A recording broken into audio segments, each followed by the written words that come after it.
think that should be recording. There we go. Recording. So again, we're going to do this as an introduction to functions, and again, like it's stuff that it's foundational, but it might not have been that easy to learn the first time. So we're going to review it. With like increasing and decreasing, for example, you're going to pretty much come up with a different way of figuring out when a function's increasing. In other words, it's climbing up as you go in this direction along the x-axis, versus decreasing when it's sloping down as you're moving in this direction along the x-axis. We're going to look at the algebraic definition of that today, but there's a calculus way approach to it that involves derivatives, and that's something that you're going to study quite a bit. It helps you determine all kinds of neat things. So first off, we're going to talk about functions.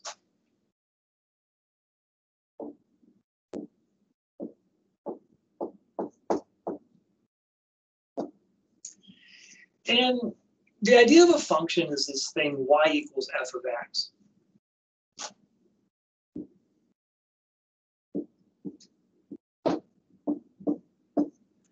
And the way we can think of this, we have an input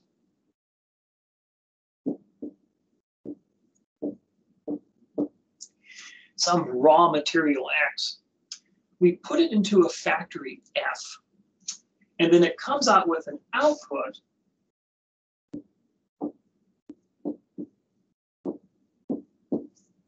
we call y. And so that's the main idea of a function. Well, we're going to get a little, there's one other idea that's very important. Technically, this is called a relation. Function is a very special type of relation. We'll look at a property that distinguishes a function from all the other kinds of relations. So this is the idea. We have an input, we put it into the factory or the function f, and we get an output.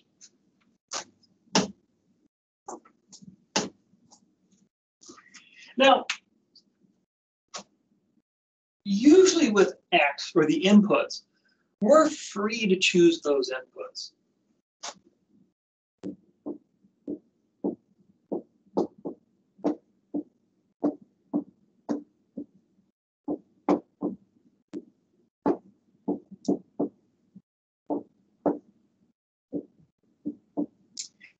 Now, there are some restrictions here.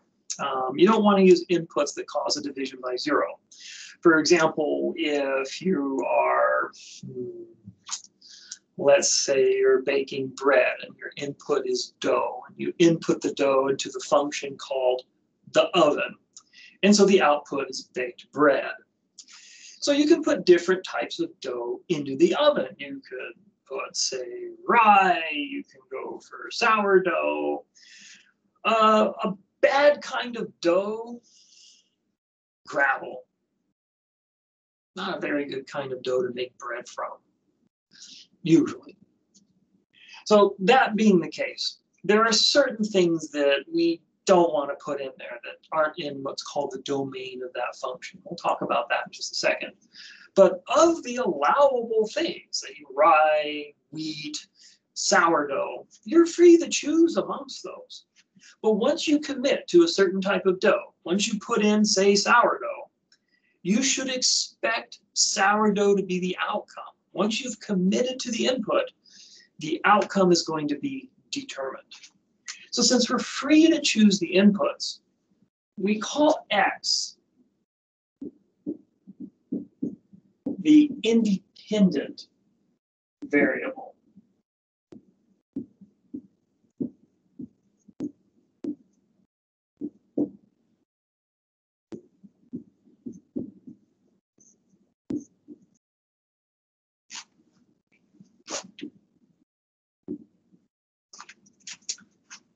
So we're free to choose the outputs, at least, inputs, as long as those inputs make sense, like they don't cause division by 0. We don't find ourselves baking bread from gravel. So amongst the allowable inputs, we're free to choose amongst them. So the outputs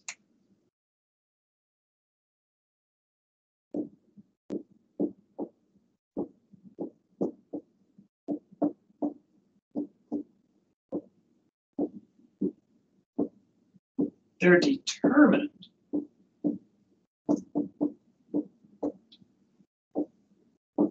by the choice of input.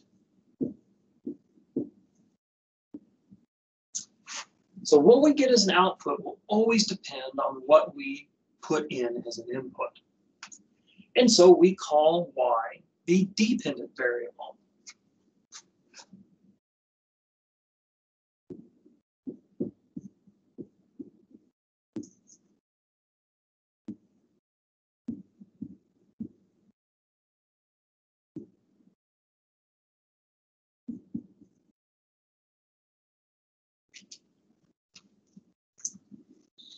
So that's really the idea.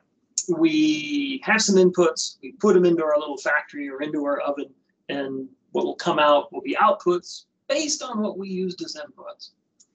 Now, what we try to do with this is we can record how this plays out. So let's do an example. What we're going to talk about here is the XY chart.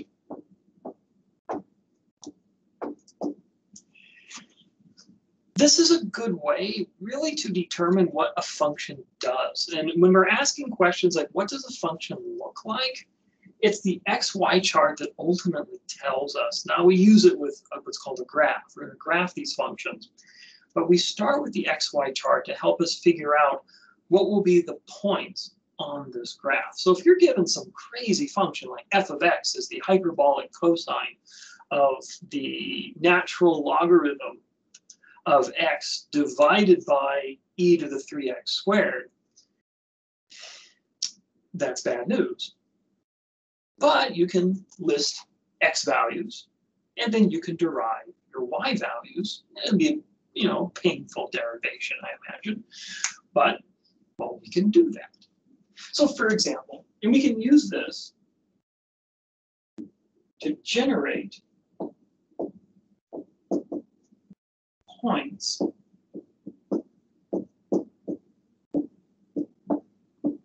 for the graph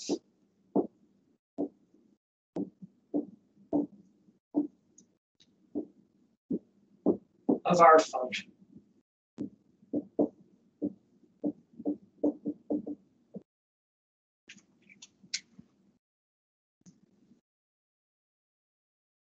So let's do an example. Let's see what this looks like.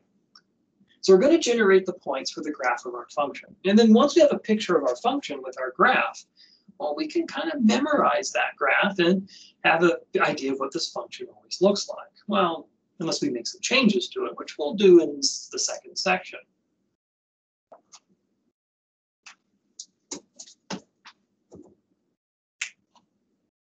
So for example, let's say we're going to graph f of x. It's going to be x squared. Now, really, f of x and y, these are interchangeable. We can do an xy chart, or we can do an f of x chart. Either way, f of x and y are going to be the same thing. So what we can do,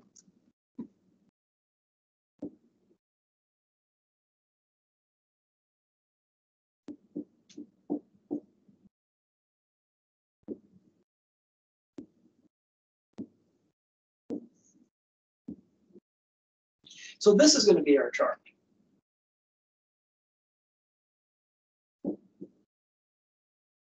Now, usually when we do these charts, we usually do them vertically. Like you'll have x, f of x, and then we list the values down like this. Just for the sake of space, I'm going to do this horizontally. But let's say we're going to come up with some inputs. So the inputs, I'm going to draw this a little differently. Lower this.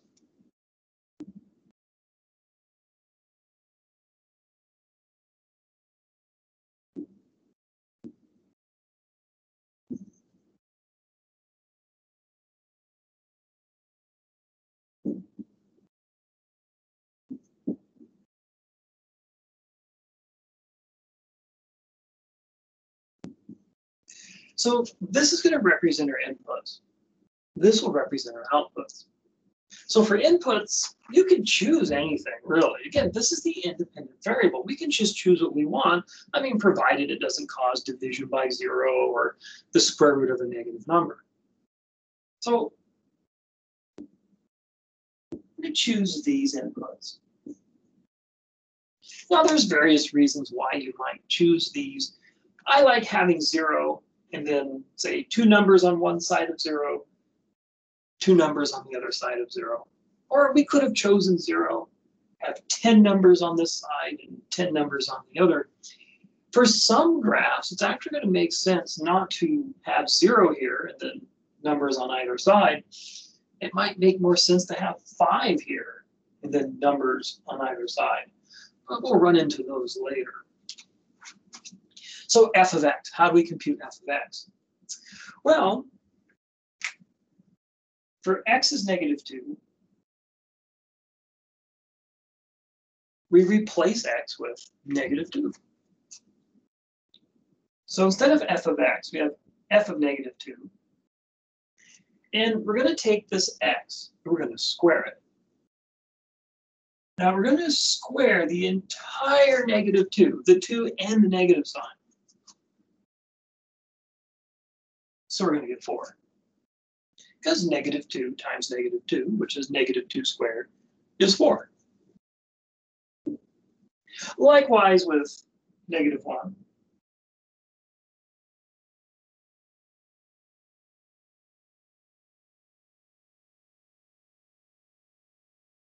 That'll be 1.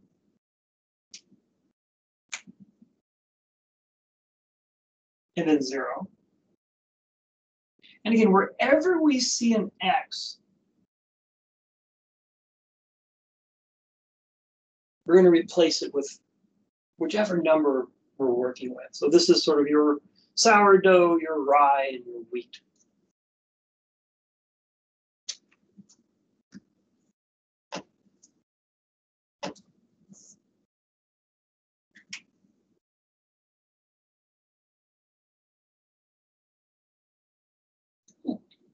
That's something on.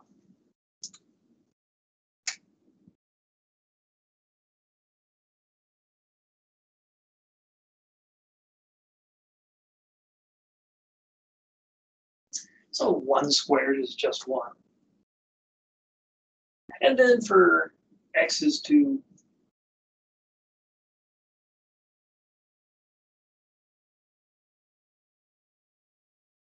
we get 4 again. So this is our XY chart. We have our inputs, and then once you've chosen an input, it determines the output. You choose an input, it'll determine the output.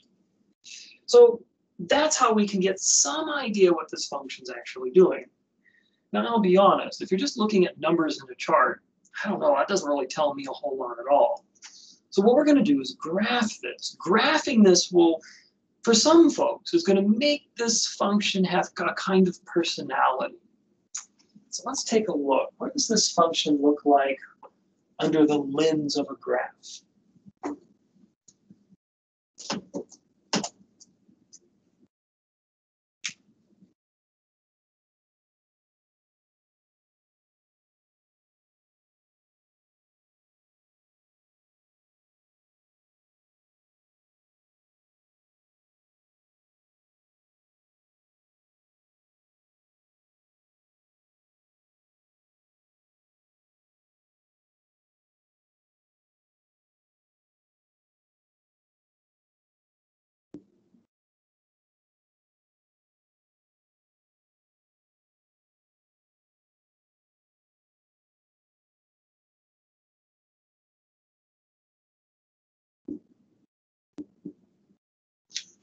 All right. Now, the first point that we had, and let me put our XY chart back up here.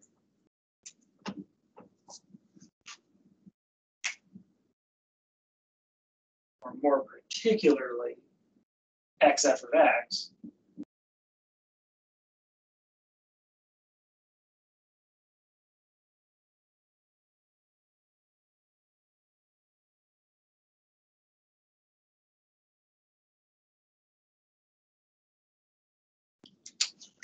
So let's take a look at this. When x was -2, you have an f of x, or a y value, of 4. So you have -2 and 4. That gives us a point. When x is -1, you have an output of 1. So input of -1 is an output of 1. When the input is 0, the output 0. That's just the origin. When the input is 1, the output is 1 also. That puts us right here. When the input is 2, the output is 4.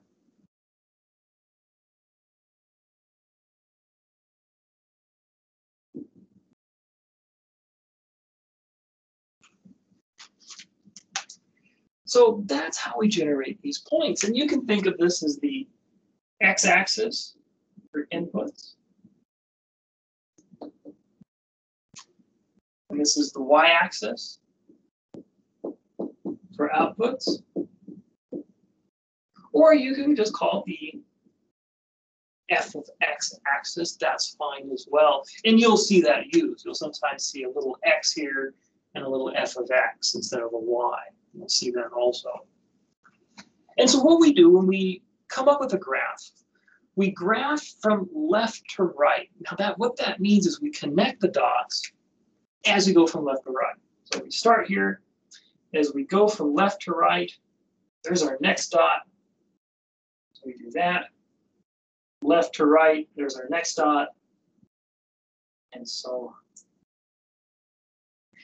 So now this graph gives us some kind of personality or a way of visualizing the function f of x that's not just a list of numbers. And when we need to come up with these graphs and we're not sure what to do, like the hyperbolic cosine of the natural logarithm, what was the rest of it, did I say?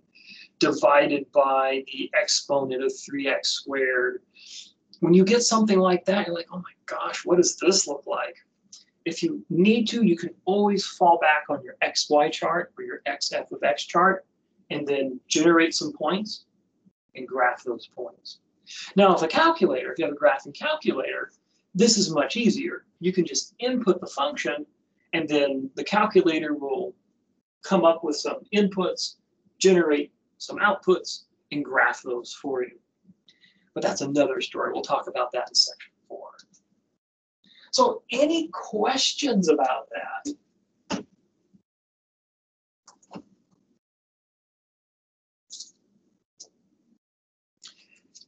All right. So let's take a look at this graph again, or let's talk about this function. So we have f of x is x squared.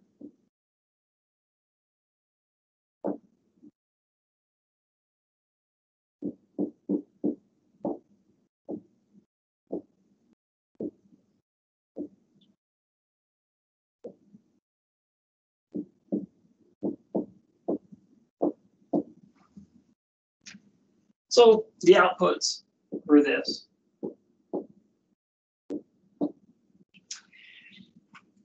Now, we talk about inputs and outputs sort of individually. There's an input and there's an output. There's an input and there's an output. Now, the set of all inputs, we have a term for that, and that's called the domain.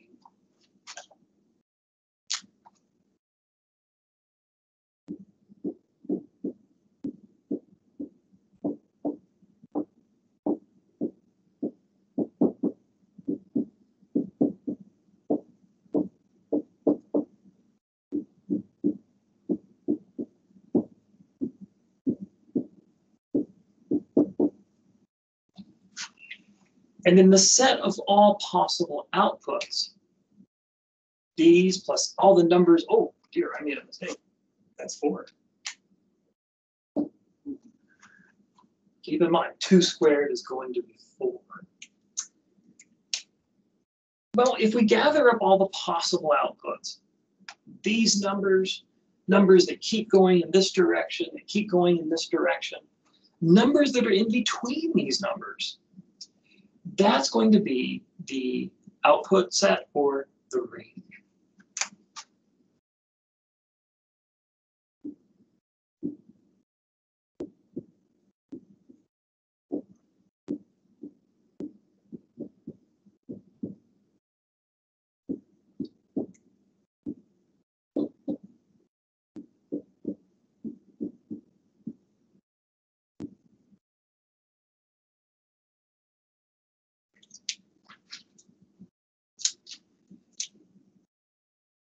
So let me give you an illustration of what this could look like.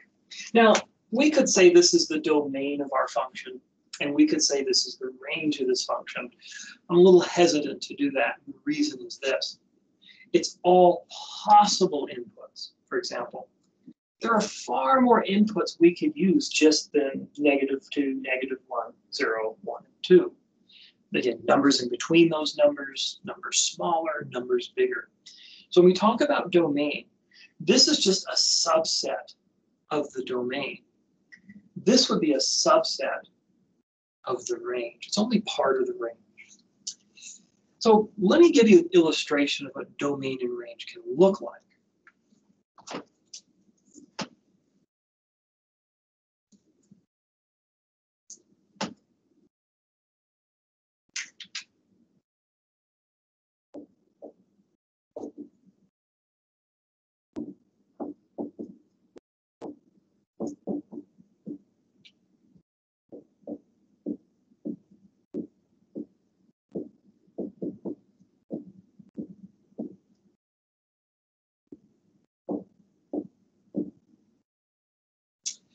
So let's say you have something like this.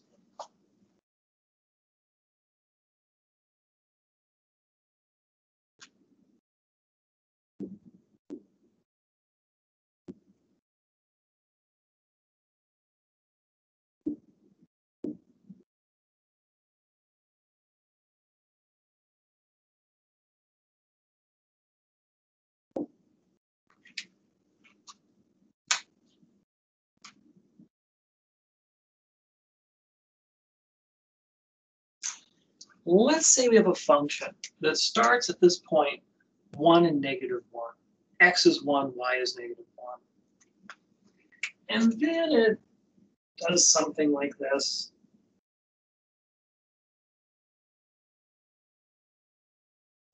Right where 3 and 4 is. Get an open circle. So it starts at this point, weaves around, and then stops just short of this. So what's the domain and the range? Well, the domain are really all the possible inputs, or all the possible x values. So for this, the domain, we start at 1, and we come up just short of 4. So we can include the number 1, but we're going to exclude the number 4 because we have a hole here. Now we're going to get as close to that hole as we possibly can. We're going to come up just short. Now for the range, we're going to include -1. And we're going to go all the way up, almost to 3, but this is a hole. So we're not going to quite include 3. And these are all the outputs, or the y values for this function. So this means the domain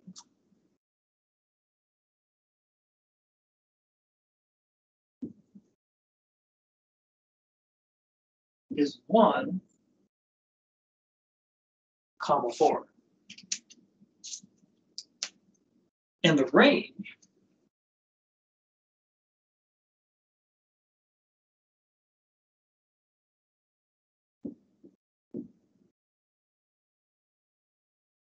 is -1, 3.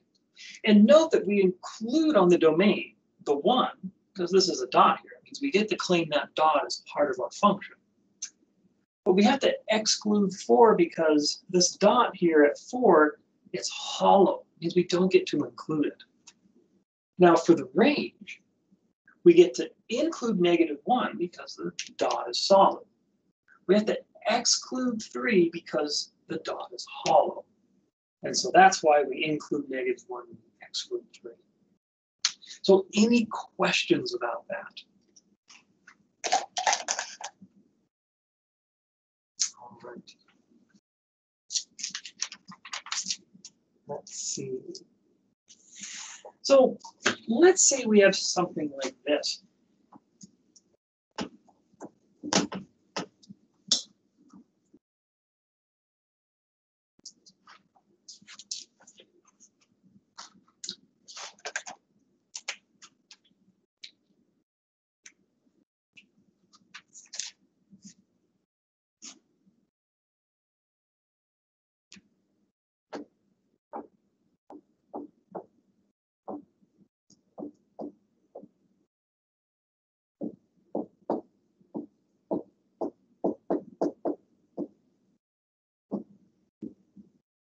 I mentioned earlier that functions are a type of relation. And there's something special about functions that separates them from these other relations. And it's basically this.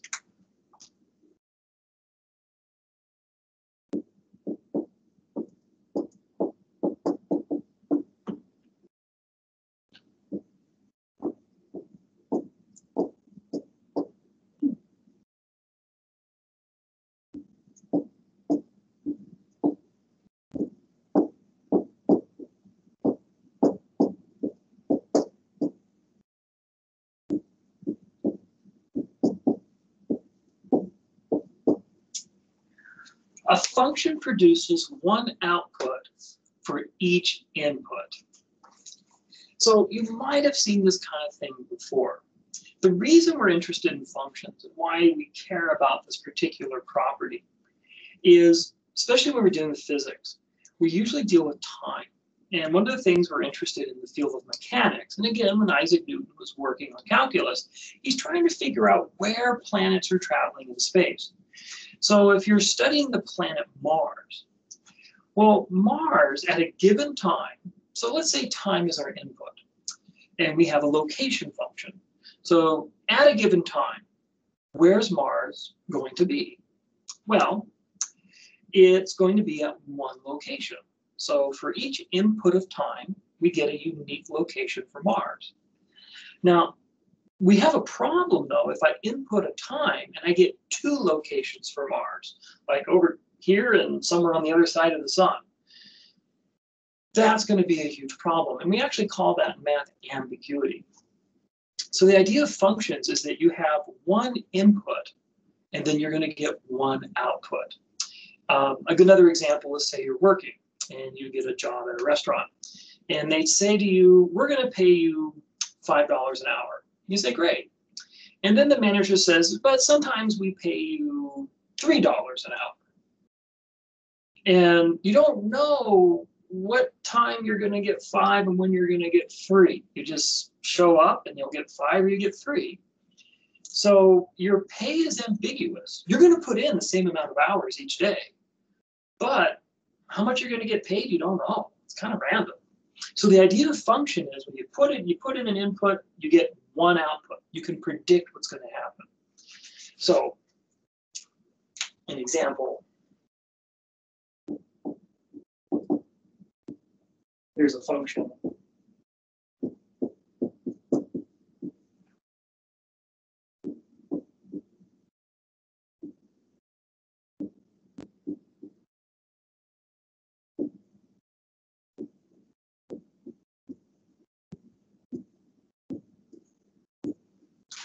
So for each input, you're going to get one output. So what this looks like, you'd have -3, 2, 16, 7, and 4. So -2, you know you're going to get -3. Input -1, you know you're going to get 2. Input 1, you know you're going to get 7. And this is how it is for each of these. Now, something that's not a function, what does that look like?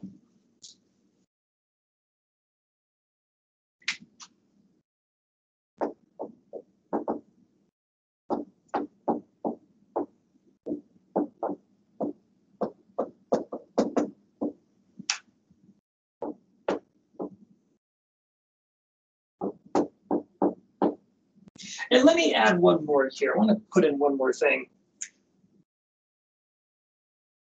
Let's say this is our x. This is our f of x.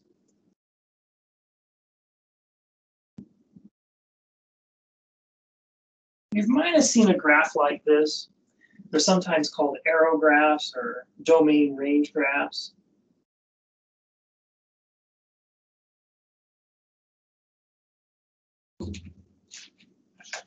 What you're going to see for something that's a function, every input points to one output. The lines might cross, and that's okay. But each input has one arrow. There's only one path you can take once you use this input. All right, now that that's done, let me show you not a function.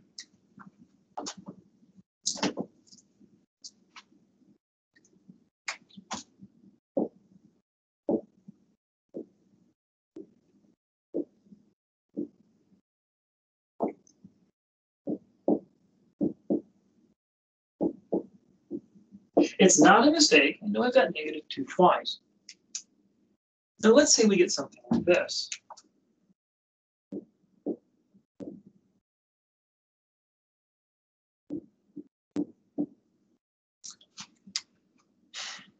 Now here's the problem with not a function.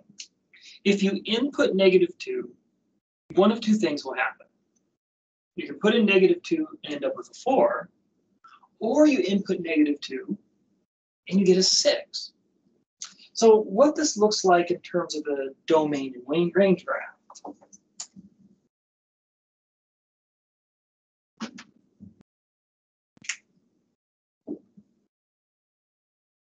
So these are numbers in our domain, and these are numbers in our range.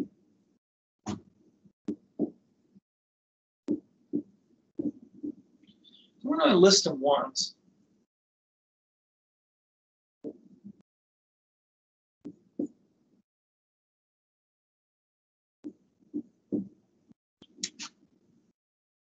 So if I list each number just once, I make up for the double 2s here, the double -2s. I can go to 4, can also go to 6. So here's the point. If you input -2, you don't know if you're going to get 4, you don't know if you're going to get 6.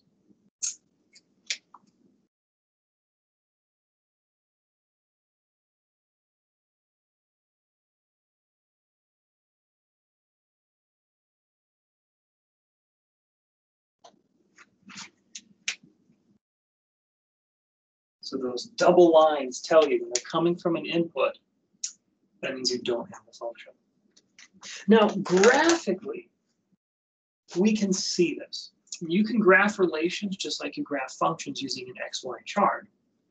So when we graph something, functions have a special property. So if you don't want to do an XY chart, if you don't do a domain range graph, like with these values of the domain and values of the range, you can just graph the function. You can see whether or not it's a function. This is called the vertical line test.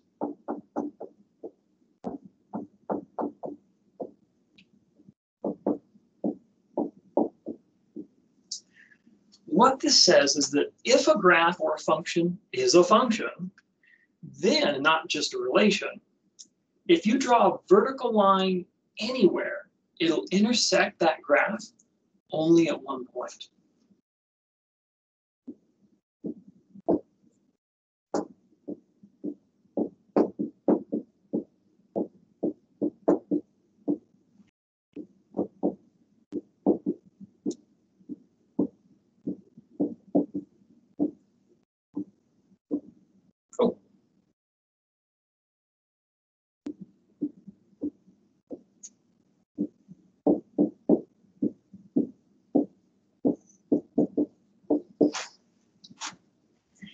only intersect the graph at one point. So what does that look like? Well, for a function,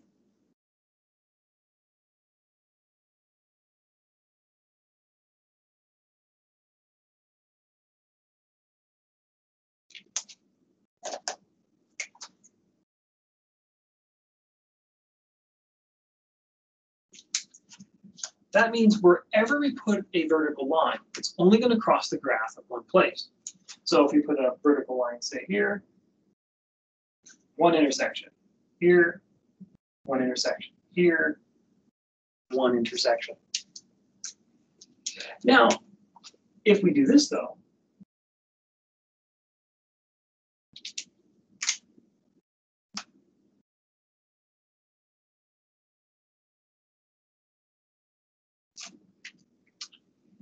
if we put a vertical line right here, right at this vertex, it looks like we're okay. But if we put a vertical line here, and remember, it's any vertical line. Right there, we've got double intersections, double intersections.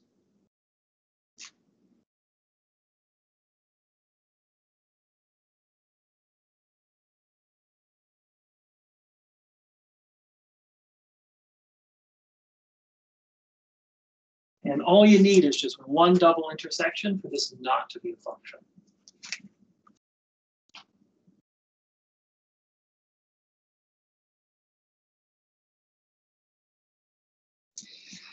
Where this can be an issue,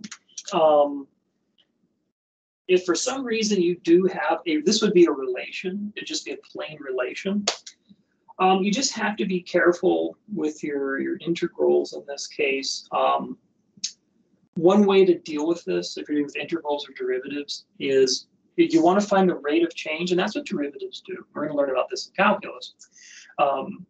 You want to find the rate of change, and that's what derivatives tell you, on this part or on this part.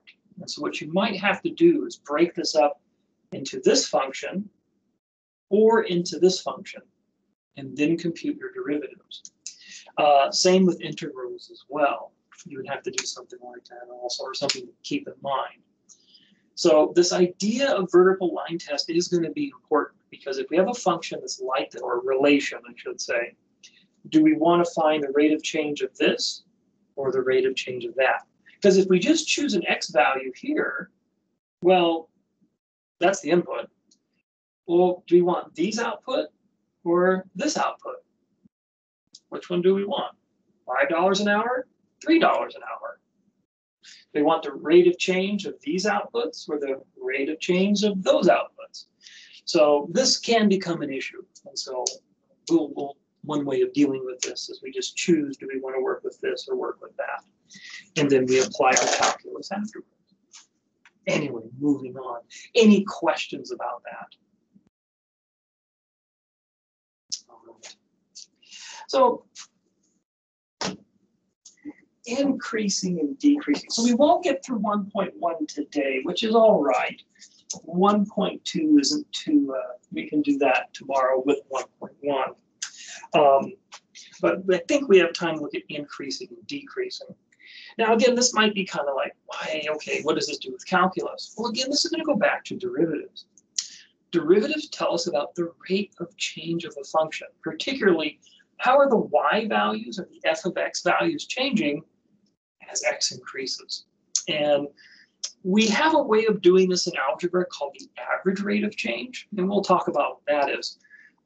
But in calculus, you want the exact rate of change at a particular infinite point, infinitesimally small point. And that's what derivatives will do. And so increasing and decreasing tell us a lot of things. For example, is, say, do with velocity, for example. We might be interested in how velocity is increasing or decreasing. So that being the case, well, let's take a look what increasing and decreasing is from an algebraic point of view. We'll look at the calculus definitions later.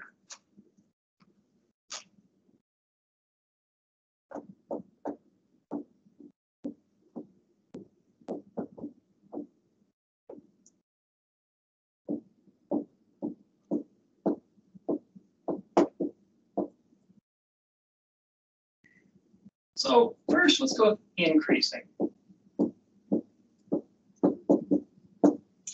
When we judge something as increasing or decreasing, we're always looking at things going from left to right. And so if something's increasing as we go from left to right, that means the values of the y are going up. So y increases as x increases.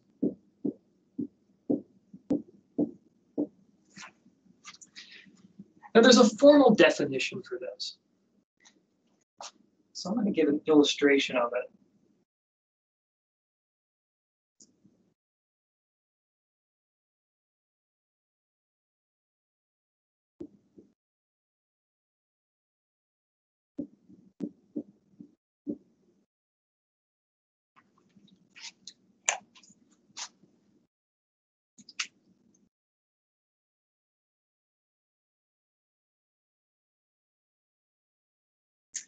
So let's say this is our function f of x. So this is an increasing function. And let me get the exact definition on this one. Make sure I got that stated correctly. So as we go from left to right, here we have x1 is smaller than x2. The value of f increases from f of x1 to f of x2. So what this is, f of x2 is greater than f of x1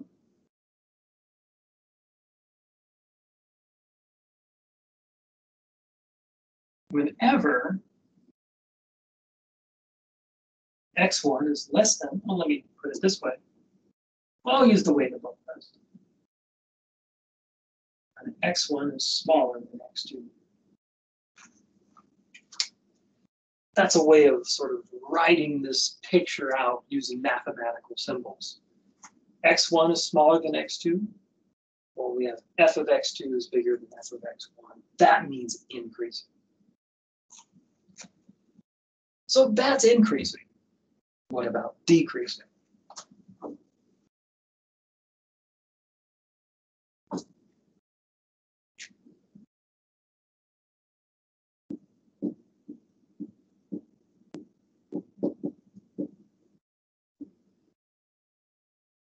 Well, here, y drops or it decreases as x increases, or as x goes from left to right.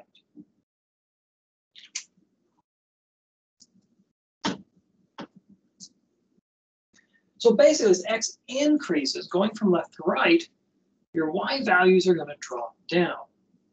Now again, there's a way of picturing this and providing a more formal definition.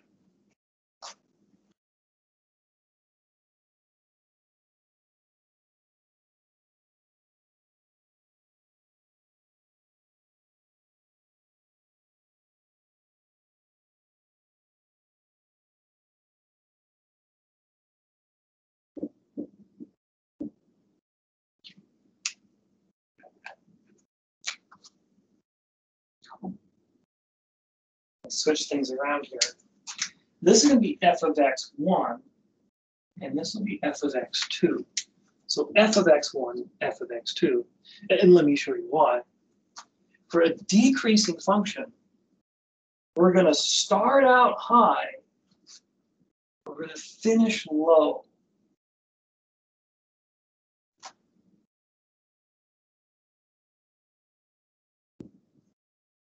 That's our f of x. So we're going to start out high at x1, and then x2 we're going to finish low. So what this means, and using the formal definition, f of x2 is less than f of x1 because it's going to be lower.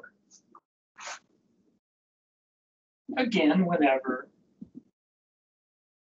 x1 is to the left or smaller than x2.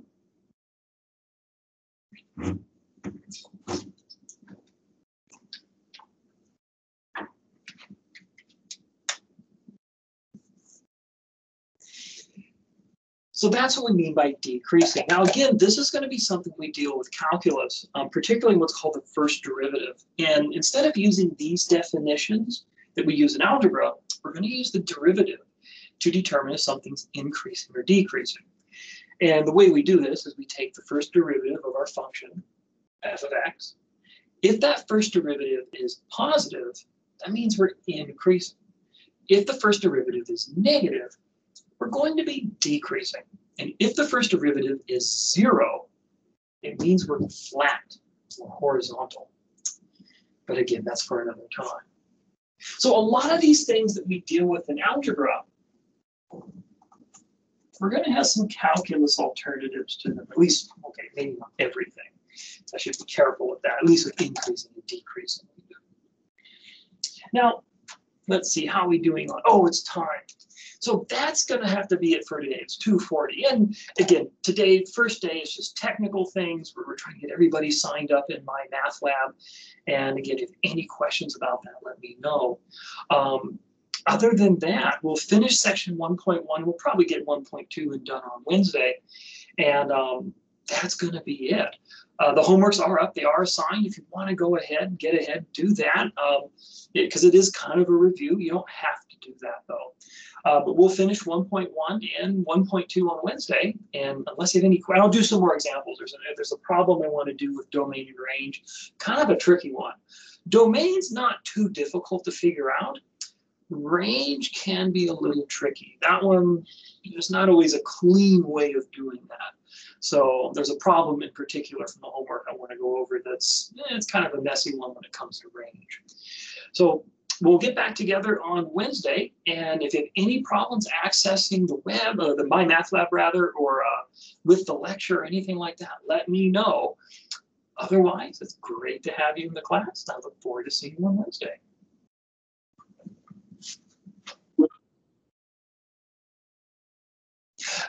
They will be My Math Lab.